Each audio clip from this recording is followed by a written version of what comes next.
Assalamualaikum warahmatullahi wabarakatuh. Alhamdulillah, terima kasih banyak sudah kehadirannya di Rumah Quran Hidayah. Sekilas Pak ya tentang Rumah Quran Hidayah ini Rumah Quran belajar gratis Pak. Sudah berjalan 6 tahun, alhamdulillah. Dilaksanakan secara mandiri tanpa bantuan dari pihak lain. Jadi kita di sini saat ini ada 42 anak yang belajar di sini. Ada satu orang tua. Alhamdulillah pada saat pandemi malah sampai 75 orang. Di sini kita kegiatannya macam-macam, tidak hanya belajar mengaji, tetapi kita ajarkan juga olahraga memanah. Fasilitas kita siapkan gratis semua. Kita juga ada perpustakaan kita beri nama Rumah Baca Ridha Ilahi. Semua kita buka untuk umum juga, untuk masyarakat bisa dibaca secara gratis. Terus kita selain berantas buta huruf Al-Quran juga berantas buta aksara. Untuk aksara ini kita ada 2 program, yang reguler, yang berbayar, dan yang gratis. Yang gratis kita khususkan untuk yang tidak mampu. Itu pun ada 2 program yang saya ajarkan langsung, dan ada program yang terbaru CBSA, cara belajar siswa aktif. Saya panggil anaknya sama orang tuanya, kemudian saya ajarkan metode yang alhamdulillah saya buat sendiri metodenya, metode Hauna. Terus orang tua mengajarkan kembali di rumah. Sampai itu lebih cepat prosesnya dibandingkan yang saya ajarkan karena waktu terbatas. Alhamdulillah itu sudah berjalan dan alhamdulillah sudah ada yang bisa. Al-Quran sama aksara. Tapi CBSA itu baru yang ini, yang aksara bahasa Indonesia, CBSA. Kalau yang Al-Quran kita belajar setiap hari Senin sampai Kamis. Itu ada 2 kelas. Perasaan kita baru punya 1 ruangan di sini, di atas itu tidak bisa dibangun karena bangunannya kurang kuat, karena ini rumah tua, alhamdulillah, rumah wakaf dari kakak saya. Terus belajarnya dari Senin sampai Kamis, dari Jumat itu kita ada kegiatan yasinan dan doa bersama.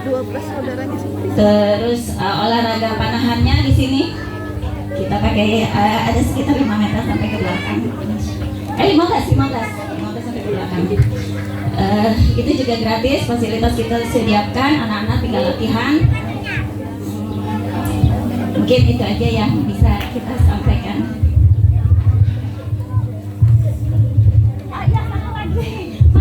Terkait ini kado untuk Palestina. Ini anak-anak Bapak setiap hari mereka mengumpulkan 1.000.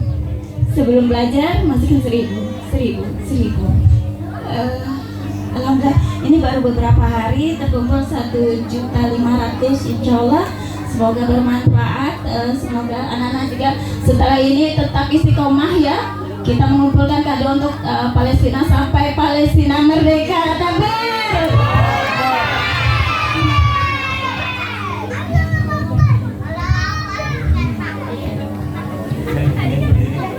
Berdiri aja. Selamat siang, Muhammad. Selamat siang.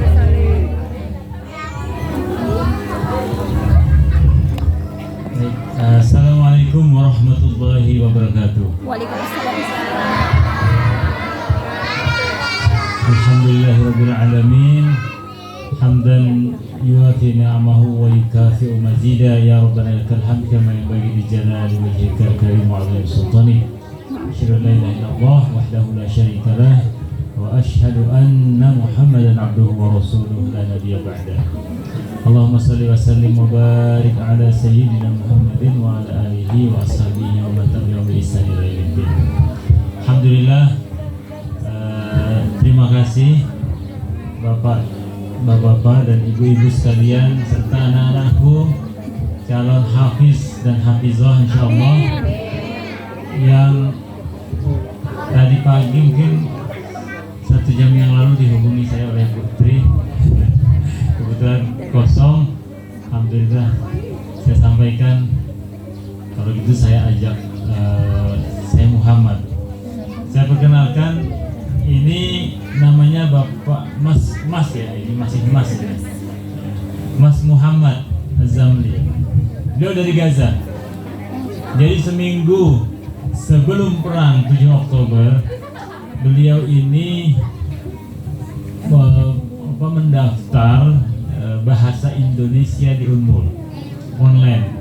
Ada program beasiswa dan keterima. Akhirnya beliau berangkat. Setelah berangkat, saya dihubungi oleh teman-teman yang dosen karena nggak ada yang bisa bahasa Arab. Saya bilang, saya datang, saya temui beliau. Alhamdulillah sudah belajar bahasa Indonesia. Tapi ini masih berapa bulan? Baru 4 bulan. Rencananya bahasa Indonesia itu sampai jadi di UNMU itu ada program bahasa Indonesia itu sampai 11 bulan. 11 atau 1 tahun. Bahasa Indonesia Acil Ami yang ngajarin. Jadi sebelum saya ke sini sebetulnya istri saya sudah cerita, Bu. Di sini katanya ada rumah baca, ada rumah Quran. Istrinya berkata, wah bagus. Ternyata saya sampai juga di sini, alhamdulillah. Dan beliau ini mau ambil S2. Jadi S1 sudah di Gaza, kampusnya sudah hancur sekarang. Nah, sekarang ke sini sebelum perang. Jadi begitu beliau di sini perang. 2 hari terakhir masih bisa menghubungi saudaranya, sekarang belum ada informasi baru. Tapi mudah-mudahan perang stop untuk sementara, kemudian beliau bisa membangun. Rencananya memang beliau ini orang teknik untuk energi terbarukan.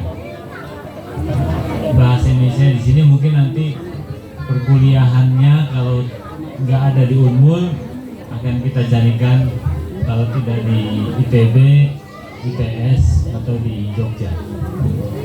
Kita doakan dan beliau termasuk insya Allah nanti ya sudah berjalan ini mendapatkan beasiswa dari Damai Aqsa Foundation. Kayaknya ada mbaknya tadi, itu Mbak Diana ya. Jadi ada 2 sebetulnya, Bu. Mungkin yang satu lagi sudah pernah ya di sini. Namanya si Abdul Karim. Iya. Nah, sekarang belum ya. Mulai Jumat kemarin berangkat sama Ustazah Mahmudah dan satu lagi dan beberapa tim ke Sangat Wow. Acaranya diantaranya acara seperti ini juga ada. Jadi ibu-ibu, bapak-bapak sekalian, anak-anakku yang dirahmati Allah, itu sekilas perkenalan saya dengan beliau. Ya, untuk beliau, kemudian nanti beliau akan menceritakan kondisi di Gaza. Mungkin kita dengarkan dulu. Beliau bisa bahasa Indonesia, tapi baru 4 bulan belajar. Mudah-mudahan kita bisa pahami. Kalau belum bisa dipahami, dibantu untuk dipahamkan. Pokoknya paham lah. Ya, baik, silahkan.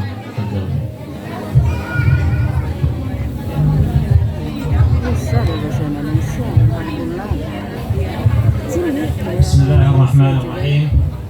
Alhamdulillah wassalatu wassalamu ala asyrafil mursalin Muhammad sallallahu alaihi wasallam. يقول الله تبارك وتعالى في القرآن العظيم: سبحان الذي أسرى بعبده ليلا من المسجد الحرام إلى المسجد الأقصى الذي باركنا حوله لنريه من آياتنا إنه هو السميع البصير.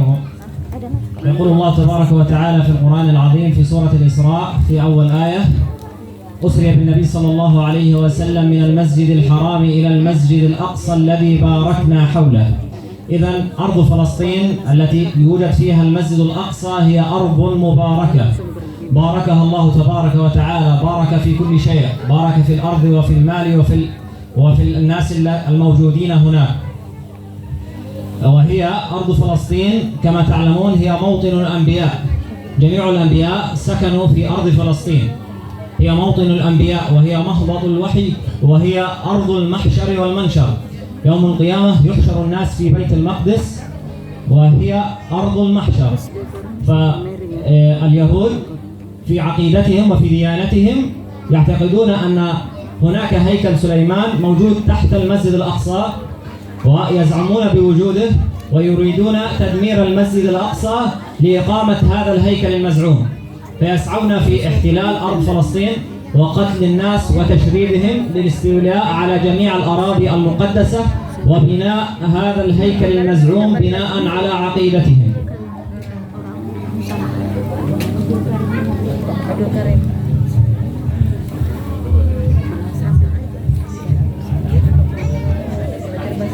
Baik, beliau belum pede bahasa Indonesia, jadi nanti insya Allah sebulan 2 bulan lagi Ramadan nanti insya Allah sudah bisa bahasa Indonesia. Ya. Baik, beliau setelah Alhamdulillah dan salatu wassalamu ala Rasulillah, beliau membaca tadi ayat tentang Isra Mi'raj Nabi Muhammad SAW yang juga diperingati oleh seluruh umat Islam, terutama di Samarinda ini. Tapi sayangnya Bu, memperingati Isra Mi'raj kalau saya perhatikan Samarinda ini sedikit sekali ya yang mengingat kondisi saudara yang ada di Gaza, yang sedang berperang, yang sedang berjihad di sana untuk mempertahankan itu. Dari ayat yang beliau baca tadi, beliau menyebutkan bahwa Masjidil Aqsa ya, yang Allah sebutkan dalam Al-Quran itu adalah tanah Isra dan Mi'raj Rasulullah, kemudian kiblat pertama baginda Rasulullah, dan dia juga menjadi tempat yang Allah berkahi di sekelilingnya. Keberkahan itu meliputi manusianya, tempatnya, tanahnya, airnya, bahkan udaranya, buah-buahan yang ada di sana Allah berkahi. Karena barokna haulahu, Allah berkahi di sekelilingnya. Kemudian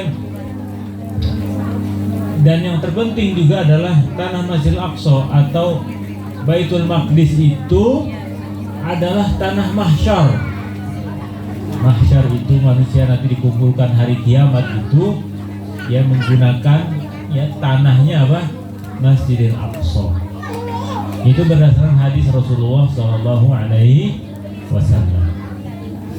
Sebab itu Yahudi memiliki akidah yang berbeda. Mereka mengatakan Haikal Sulaiman atau tempat ibadahnya Sulaiman itu dulu dibangun di atas Masjidil Aqsa. Maka itu mereka berupaya untuk menghancurkan Masjidil Aqsa ya, kemudian menggantinya dengan Haikal Sulaiman. Tapi karena perjuangan umat Islam, terutama orang Palestina itu masih kuat, ya masih tertunda itu penghancurannya. Maka itu kita kenapa mesti membela saudara-saudara kita di sana, sebab mereka itu mempertahankan kehormatan kita juga. Mereka berjuang di sana untuk mewakili kita, yang harusnya kita ini ikut berperang harusnya. Tapi karena mereka sudah ada di sana secara geografis, kita juga tidak mungkin berangkat ke sana untuk berperang. Ya masih sampai di bandara sudah ditangkap polisi, mau kemana? Mau perang? Ngapain? Perang di sana? Tidak bisa. Nah, ditahan polisi. Nah, bagaimana caranya? Ya caranya tadi yang pertama kita doakan, ya, perhatian kita ada di sana. Yang kedua, kita bantu support dengan yang terkecil pun ya. Ini anak-anak kita sehari 1000 Bu ya. Nah itu bismillah, pahalanya kalau untuk saat-saat sekarang sampai sebagai pahala jihad. Sekarang mencari pahala jihad di mana Bu? Kemarin itu beberapa tahun yang lalu jihad itu sudah dikotori dengan adanya ISIS. Apa ISIS Pak? Ikatan suami.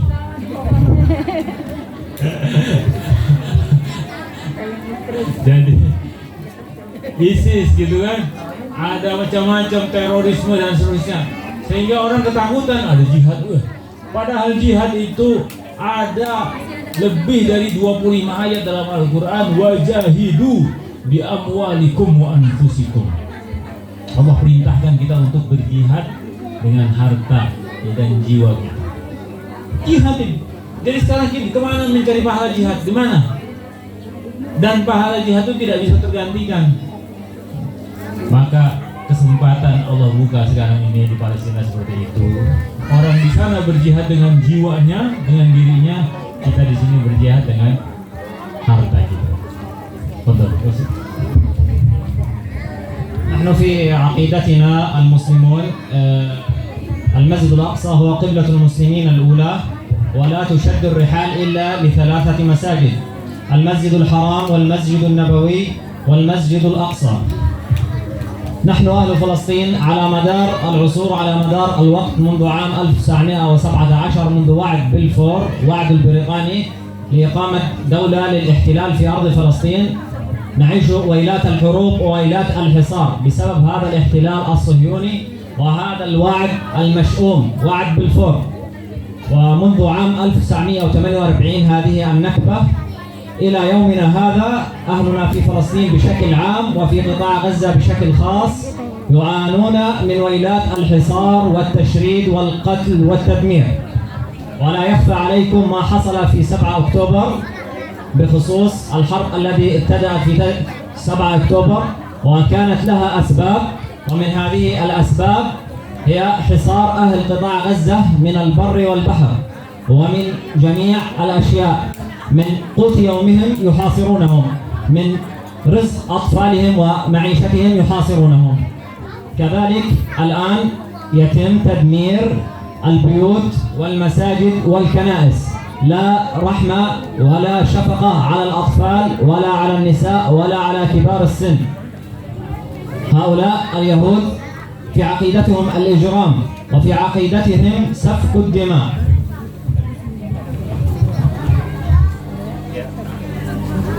Allah Subhanahu wa Ta'ala, Bapak Ibu sekalian, menetapkan kepada kita ada 3 tempat yang Allah peruntukkan sebagai masjid umat Islam.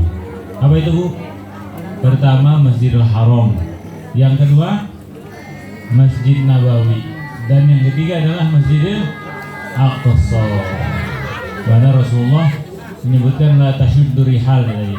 Jangan kalian betul-betul melaksanakan perjalanan jauh kecuali ketiga masjid ini dulu. Nah, sementara orang Palestina itu ya beda dengan orang Saudi. Orang Saudi itu kan ada Ka'bah dan ada Ka'bah, ya ada Masjid Nabawi. Ya, aman mereka. Sementara yang memiliki masjid yang negaranya di situ ada Masjidil Aqsa, orang Palestina sejak 1917 itu sudah dijajah oleh Inggris dulu. Kemudian Inggris pergi tahun 1948, Yahudi datang, kemudian Yahudi memproklamirkan negaranya di situ, di atas tanah Palestina. Sejak saat itulah terjadi pertempuran, perjuangan sampai hari ini, sampai tanggal 7 Oktober dimulai kemarin sampai hari ini terus berlangsung. Nah, karena itu sebetulnya perjuangan ini bukan untuk kami saja. Kami mewakili umat Islam seluruh dunia yang Allah Subhanahu wa Ta'ala tetapkan atas mereka 3 masjid tadi. Kalau Masjidil Aqsa gugur, Bapak Ibu sekalian, dibiarkan aja. Mungkin ada yang bertanya, daripada perang terus berikan aja sudah Masjidil Aqsa itu ke orang Yahudi. Bisa aja, tapi tidak lama setelah itu nanti akan mereka ambil Masjid Nabawi, mereka ambil juga Masjid Al-Haram. Kenapa begitu, Pak? Yahudi itu satu-satunya negara di dunia ini yang tidak ada batas teritorialnya. Indonesia ada nggak batas teritorialnya? Dari mana? Sabang sampai Merauke. Kemudian dari mana? Utara, selatan itu, ya pokoknya laut, ya laut selatan sampai kepulauan Manado di atas sana. Teritorial Indonesia jelas. Yahudi tidak ada, Pak. Di undang-undang dasarnya tidak ada dicantumkan batas terorisnya di mana, tidak ada. Tapi negaranya itu punya bendera. Benderanya itu apa? Ya, biru. Ada sungai dua. Dua warna biru itu menggambarkan dua sungai. Di tengahnya itu adalah bintang Daud. Bintang Daud itu yang dimaksudnya itu adalah tadi apa? Istananya Sulaiman. Dua sungai biru dua itu apa? Itu adalah sungai Efrat yang dari Turki sampai ke Irak. Kemudian sungai Nil dari Uganda sampai ujung Mesir. Itu batasnya mereka. Jadi mereka akan kuasai semua itu. Maka itu kenapa kita pertahankan sekarang ini. Jangan sampai mereka menjatuhkan ya, Masjid Al-Aqsa, maka jatuh pula nanti Makkah dan Madinah. Nauzubillah. Makanya kenapa kita berjuang ya bersama mereka, kita doakan mereka. تجاوز عدد الشهداء الآن أكثر من 26,000 شهيد، وهناك أكثر من 8,000 شخص تحت الركام، تحت الأنقاض، لا يستطيعون انتشالهم بسبب لا توجد معدات مناسبة ولا يوجد سولار وبنزين لتشغيل هذه الآليات. والآن تجاوز عدد الجرحى 60,000 جريح، منهم من حالته خطيرة لا يستطيعون الخروج خارج قطاع غزة للعلاج، ولا يوجد داخل قطاع غزة مستلزمات طبية وصحية للعلاج. ولذلك واجبنا نحو اتجاه فلسطين والقضية الفلسطينية. أول شيء الدعاء لهم، ثاني شيء كل شخص بما استطاع. هناك منا من يستطيع بالجهاد بنفسه، ومنا من يستطيع بالجهاد بالمال، كل بقدر استطاعته. من استطاع بالمال فعليه بالجهاد بالمال، ومن استطاع بالنفس فعليه بالجهاد بالنفس، ومن استطاع بمقدوره الدعاء فعليه بالدعاء، وعليه بتقوى الله حتى قبول هذا الدعاء. Ya, jadi dari peperangan sejak 7 Oktober, jadi peperangan ini sudah berlangsung beberapa kali. Kali terakhir ini adalah sejak 7 Oktober kemarin sampai hari ini. Yang episode terakhir ini itu lebih dari 30.000 orang ya, yang wafat, yang syahid. 8.000 lebih itu hilang. Hilangnya gimana kok bisa hilang? Hilang itu karena bom yang dahsyat itu menghancurkan, orang bisa hilang dahsyatnya bom itu, atau tertimbun di bawah reruntuhan rumah. Jadi gitu. Ada sekitar yakni 60.000 itu luka ya. Lukanya mengerikan. Silahkanlah dilihat tadi di internet yang ada namanya Tribun. Banyak media-media terpercaya yang mengabarkan update ya, kejadian di sana. Karena itu kewajiban kita sebagai sesama muslim yang nanti pasti kita akan ditanya oleh Rasulullah SAW di yaumil akhir, akan ditanya oleh Allah Subhanahu wa taala, sebab kondisi yang ada di sana itu ketika kita hidup, apa yang kita persembahkan ya, untuk perjuangan itu. Demikian dari kami. Ini insya Allah beliau masih lama di Samarinda, bisa diundang, bisa diajak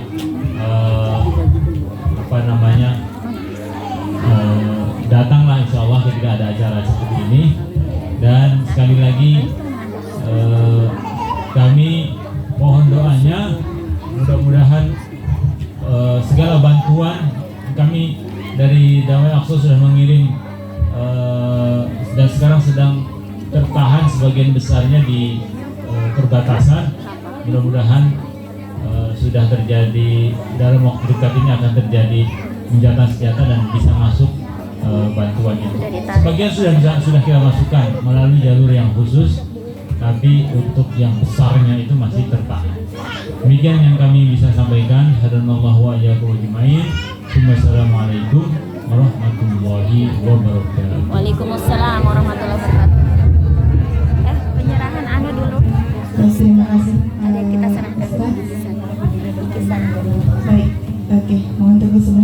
ada bingkisan yang ingin diserahkan dari Rumah Quran Ridho Ilahi. Sekali lagi mohon untuk tidak melihat nilainya, mungkin tidak melihat harganya, tapi rasa yang tertuang di dalamnya. Ya, saya pakai bahasa Indonesia saja ya, luar biasa. Sudah langsung alih posisi tadi, ternyata beliau bisa bahasa Indonesia, alhamdulillah. Nggak jadi keringetan saya di sini. Nah, kalau samanya begitu. Coba di dalam. Nanti setelah ini kita lanjut lagi ke tausiah dari Ustazah Arwiyah pakai huruf I ya Bunda ya. Oke, silakan Pak Ustaz.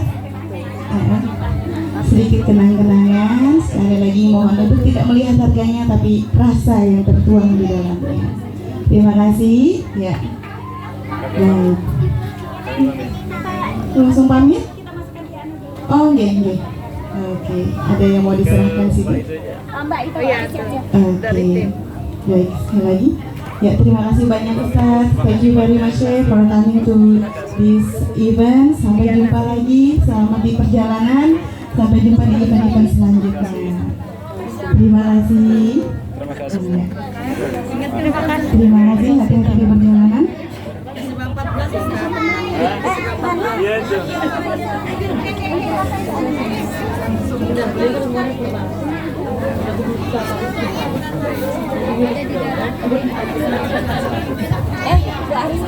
Lanjut apa? Tetap ya Kak, waktunya. Yang ada aja ya. Ataman lagi soalnya.